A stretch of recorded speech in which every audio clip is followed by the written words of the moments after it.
Hi, my name is Kiara Edwards, and today I'm going to talk to you about the aspects of oppression and diversity. Oppression is defined as the extreme limitations and constraints on some person, group, or larger system. And with diversity, it is defined as the differences between people in terms of their age, gender, race, sexual orientation, and many other things. To get a better understanding on what oppression really is, I'm going to talk about 3 elements of oppression, even though there are many other elements of oppression.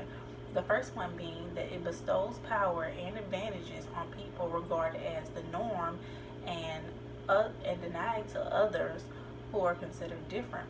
An example of that would be if you are heterosexual, you are considered norm, but if you are homosexual, you are considered being different. The second one is that oppression is held in place by ideology. And an example of that is that racial oppression is based on the superiority based on race, which in the case will be white supremacy. And sexual oppression is based on superiority based on gender, which in a case would be the male gender. The third one is that oppression is institutionalized.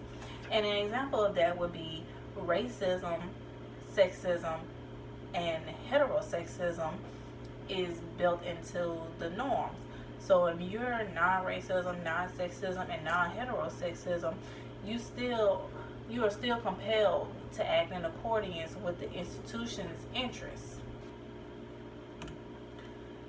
To get a better understanding on what diversity really is, I'm going to talk about gender identity, race, sexual orientation, and culture.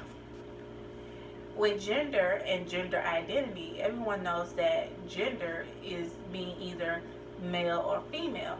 But with gender identity, it's basically an internal self-concept of you being either a male or a female.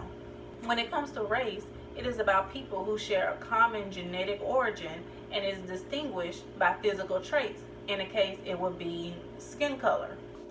With sexual orientation, it is a sexual or even a romantic attraction to a person of the same gender or even both. And with culture, it is a way of life. It includes your values, your beliefs, and your behavior. Now I'm going to talk to you about some videos that we were assigned to watch in my human behavior class for social work. And one of the videos was a music video called Same Love. It was by Macklemore and Ryan Lewis featuring Mary Lambert.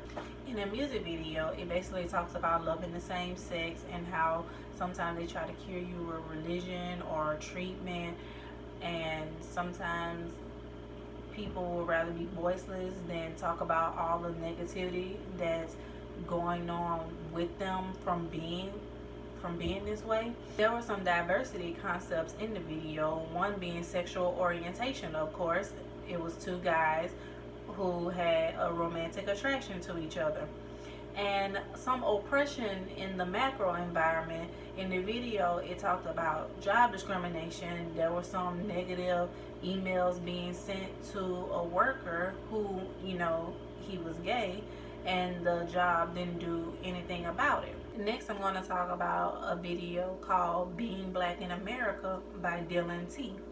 The video basically talks about what it's like to be black in America. Some things that he pointed out is that they consider our opinion intellectually weak. They feel like we're athletic but we're not smart, and our failure is their happiness. And he talked about Trayvon Martin, Michael Brown, and Eric Garner, and how they were a part of the movement No Justice, No Peace. And he also said that we are born into the struggle, but not just financially, but racially as well. There were some diversity concepts in this video, one of them being race and another being people of color. And also there were some social and economic justice concepts in these videos. And some of those were human rights, social justice, oppression, stereotype, and discrimination. And with all of that being said, based on everything that I've talked about, I hope that you now have a better understanding on the aspects of oppression and diversity.